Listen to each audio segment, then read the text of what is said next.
Ever been the ghosted or the ghoster? Why did you do it / how did it feel? I don't know, I feel like I have a tendency to ghost people. Yeah, I know you. The reason I don't consider it ghosting is because I wasn't interested. That's the reason why. It's like, I mean, if I was having a conversation with you and if I was entertaining you a little bit, it's just because I'm bored. Like, Yeah. I have ADHD, like, I have a lot of thoughts. Yeah, I mean, I ghost a lot, but that's because I know what I want. And a lot of time they just aren't it. I had a guy not talk to me for 2 months and then send me a message to me like, hey, I've been really busy with work. And I'm like, do you think I not have a life as well? What's wrong with you? Ghosting is actually really easy.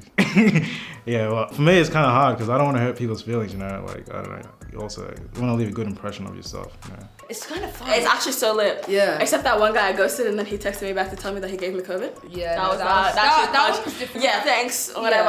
And then, yeah.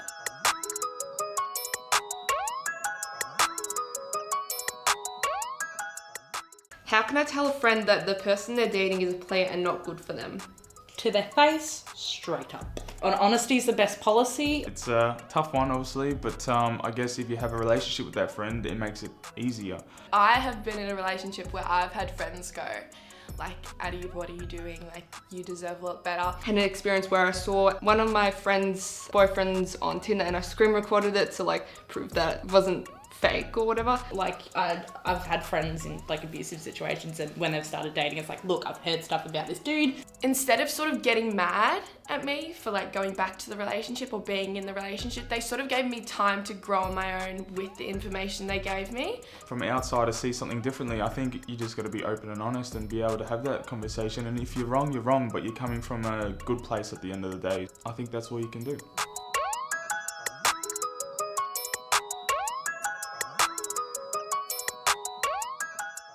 How do you know if you are in a healthy relationship? Wouldn't know, never been in one.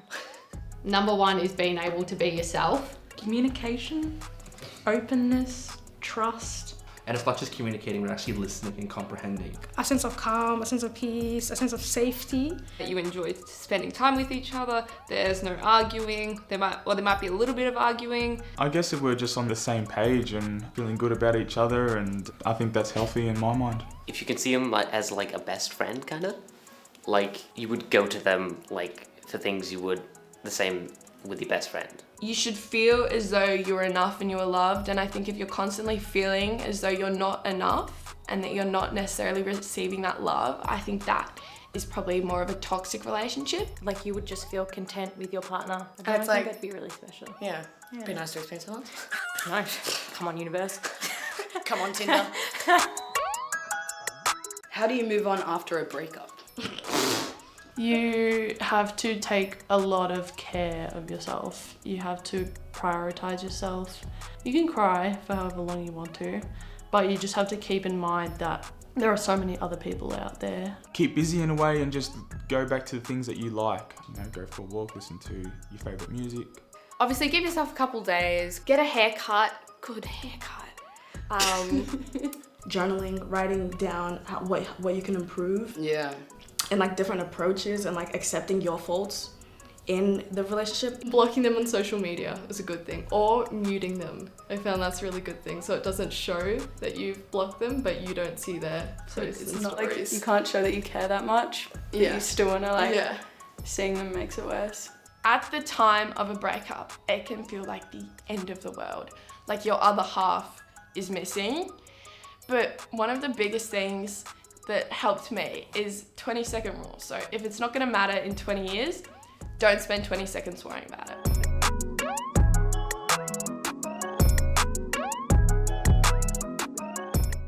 How can you tell if the person you like likes you back? Having a conversation, spending some time alone with them maybe, or if you don't want to spend time alone, there's group dates. Yeah, I'm like a hopeless person to ask about this. I don't think you could really tell.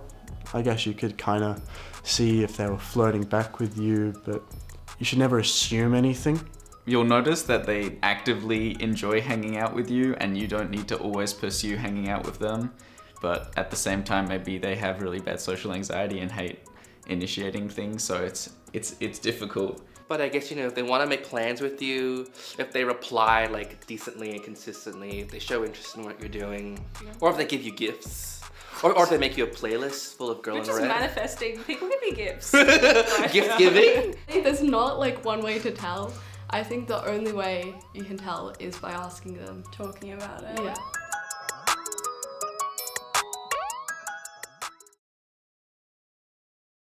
I've never sent or received a nude. Well, yeah. Yeah. I have both many times. Oh, Both. Yeah. I sent one last night. Yeah. We're 20-year-old women in Melbourne. Yeah. Dude, yeah, I've never sent. That's too dangerous. I know revenge porn. I know that's my actual fear. I would never. I know a lot of people say this and they actually end up doing it, but I've heard too many horror stories. If you want to, like, don't do it. Nah. Just be safe when you're sending nudes. Don't send it to some random guy on the internet who just added you on Snapchat. Like, I think it sort of comes down with confidence. Like, I'll take photos and get out. I know it looks sexy in this, so like, I'll send that off to my boyfriend. And just... Because we weren't like flirting at first, and I wanted to initiate something, so I said, hey, do you want to see my stretch marks? Which are like here. And I was like, do you want to see my stretch marks? And then he said, oh, they're cool. Do you want to see mine? And therefore, now we're together.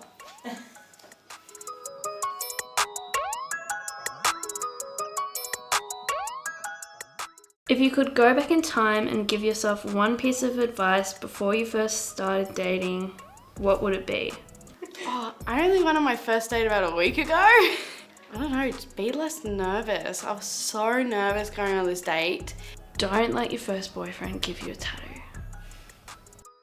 I think we dated for about 3 months. It was the name of the campground we went to one time. Yeah, it's still there too. I'm not sure I would. I think I learned a lot from my first relationship. One of the biggest issue was my girlfriend telling me that I don't talk to her enough. I can be pretty hard on myself and be like, every single thing that's bad about this situation is my fault. So I probably would have told myself it's a learning experience, so don't be too hard on yourself.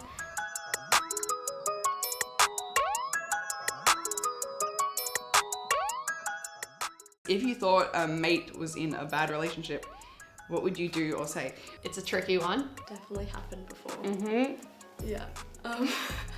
You want to have an honest conversation with them. Give your reasons, of course. If you can, give evidence. You know.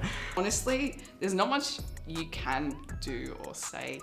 Often people need to figure that sort of stuff out for themselves, I think. You keep trying to hint it. I kept trying to say, like, you seem to not be doing too well. Like, and that's when I decided just to point something out. I was like, do they always treat you like that? Like, are you okay with that? I think it is safer to just support them in some cases. I think that there's never anything wrong with voicing a concern, as long as you go in a way that you show the person that you care for them and you're going to support them either way, no matter what they decide to do in that relationship.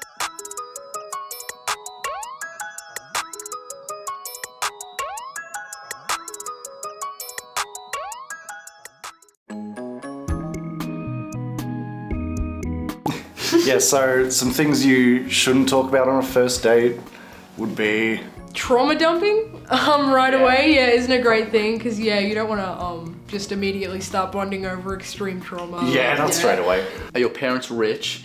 How much money do you make? You don't want it to be like a job interview, you know? You just want something to ask your friends.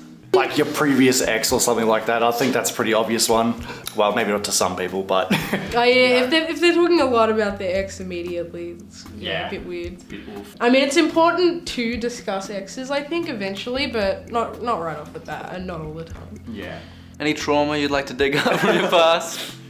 Yeah. No? What are your red Why are you flags? standing up? Why are you leaving?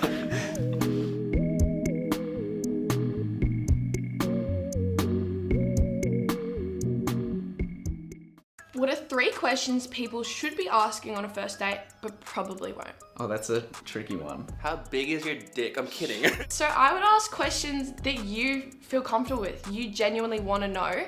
And if they answer that, then you know you're not, leading on something that's not going to have much purpose. What are your views and values on definitely. stuff? Yeah. Being racist. Yeah, are you a bigot? Be honest. It's awkward to, on a first date, ask like, hey, are you okay if I express myself femininely or masculinely when it's different to how I usually present myself. Depends on the person, you know. Some people want to have a deeper understanding. Some people are gonna wait, spread it out over time. But whatever you think you need to ask it. Ask if they are more of a dog or cat person. And that might seem silly, but if it's a cat person, just run away.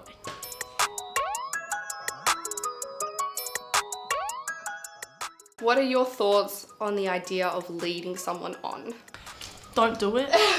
It hurts people, and I think people who do it are just, they're not good people.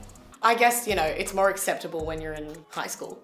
I think a lot of people do it when they're trying to get over someone. They want the rebound. Or if you're unsure if you want to date someone, it's kind of Just like talk about a bit it, of a though. grey area whether you're leading them on or are you still getting to know them. I'm sure if you like someone, like as a woman, like I'd tell you, like it's not that deep. Even if it's embarrassing and it's like a crush, I'd tell you. And you can do whatever you want with that. A lot of people have different ideas of what flirting can be, and someone's nice talk can be perceived as being really flirty or sexual. Everyone has different definitions of what leading someone on is, and that's when it gets really confusing. I'm uncomfortable, but then they interpret that as interest, and I get that. If I just don't laugh or don't smile as much, then they shouldn't like misunderstand that. Either you're a bitch or you're interested. Shit happens, man. If you feel like you're being led on, that's real shit. Sorry.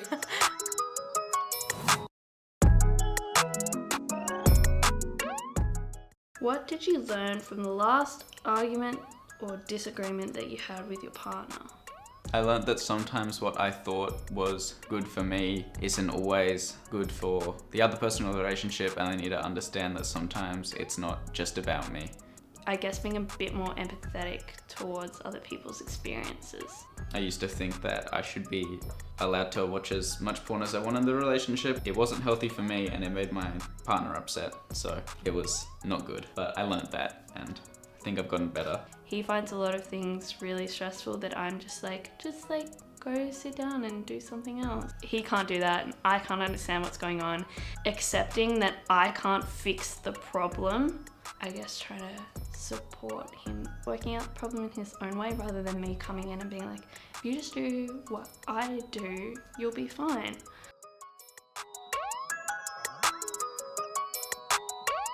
What did your last breakup teach you? I mean, technically it was today, but... It's really not that deep. Like, I know that sounds so stupid, but at our age, like, I feel like everyone's so serious. As a female, you're classified a bitch if you put yourself first, but knowing your own self-worth and knowing that it's okay to do what you need to do for yourself is the biggest lesson that I probably could have learned. It just kind of taught me to focus on myself. I was too stressed about it, and it really took time out of what I wanted to do. Expect the expected, it's gonna happen. You gotta move on, I guess. Yeah, that's what I say. Other people's actions aren't a reflection of you, they're a reflection of themselves, and it's okay to speak up when you feel like things aren't going right, and it's alright to put yourself first.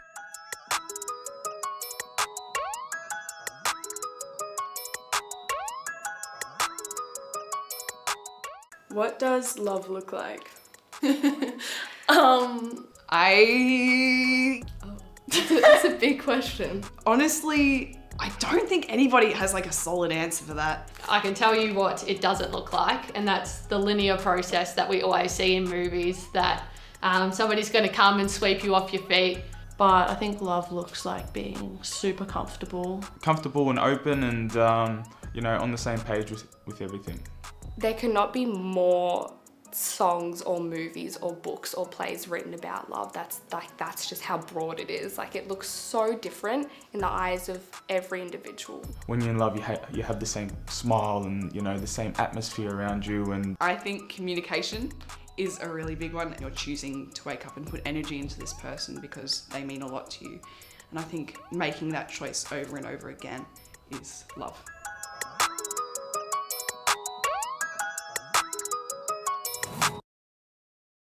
What's the most awkward moment you've ever had on a date? Probably being broke and going on a date. Yeah, That's that's so awkward, that's embarrassing. That's so embarrassing. Being out on a date with a guy and him seeing his friends there, and it just being so awkward, him like putting his hoodie over his head and turning away like that. I'm like, oh my god. This guy called me a twink, which is like a gay term. and I thought he said Twix, which is like the chocolate bar, and I called him a Mars bar back, and it was horrible. And it pretty much set the scene for the whole night and did not end up going where I wanted to go, but that's all right. It was like in a loud bar setting, so it was just like awkward. It went silent, and then it was just like the rest of the night. Did you have was to just... like yell it in his ear? Yeah, well, it was... You're a master. Yeah. I don't want to talk about it.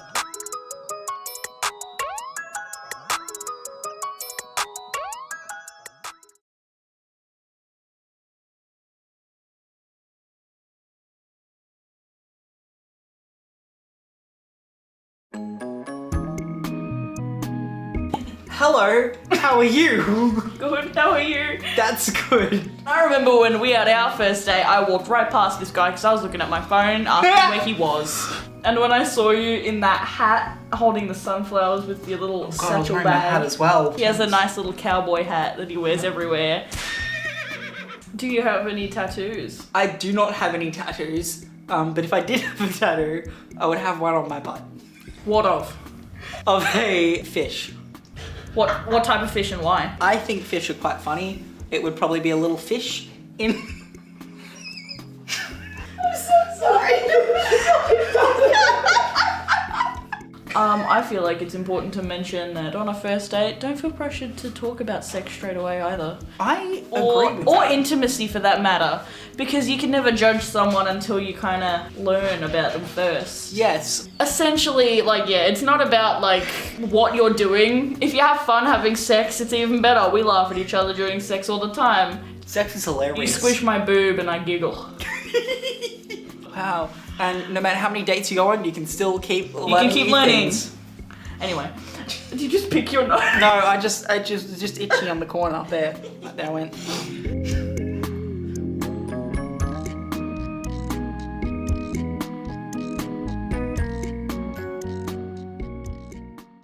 What's the best breakup you've ever had? All my friends would be there to give me a hug afterwards. I only had one break. Oh, I've had 2 breakups, but it was never really a relationship. It was like year 8. You know, maybe we hugged a few times and, you know, peck on the cheek. That doesn't count. I probably was in high school, dating for 2-3 weeks, and I just remember him walking up going, "I don't like you, I'm dating Megan," and just sort of walked off, and I'm like, alright, sweet. So I was dating this person at the start of COVID. So they came out and said that like they are now a woman and that's their path. And that was very difficult for me. I wanted to support her all the way through her transition, but I also felt like, no, I couldn't commit 100% romantically. So I had to break it off. I cried a lot on the way to literature.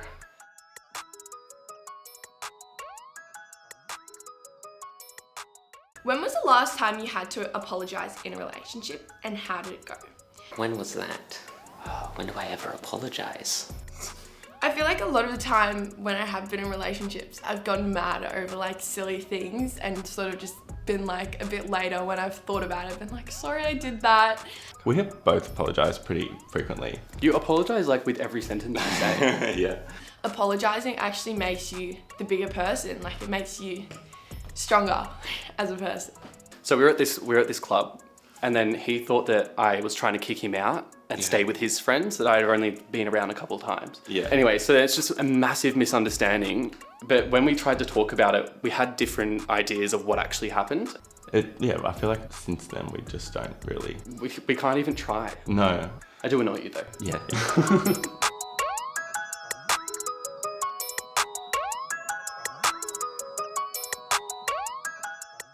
When you first start dating somebody, what are some green flags you see that make you fall for them? I think communication is a really big one. Communication is flowing, that good body energy, conversation is flowing and you're not just stuck there like, oh, how's the weather? Taking it slow, I Yeah. think, just in terms of like getting to know each other before putting a label on it and not jumping into like saying I love you. I like it when I feel comfortable to sit down and talk with somebody and like actually understand what they want. Yeah. Green flag. Green flag. Communication. Period.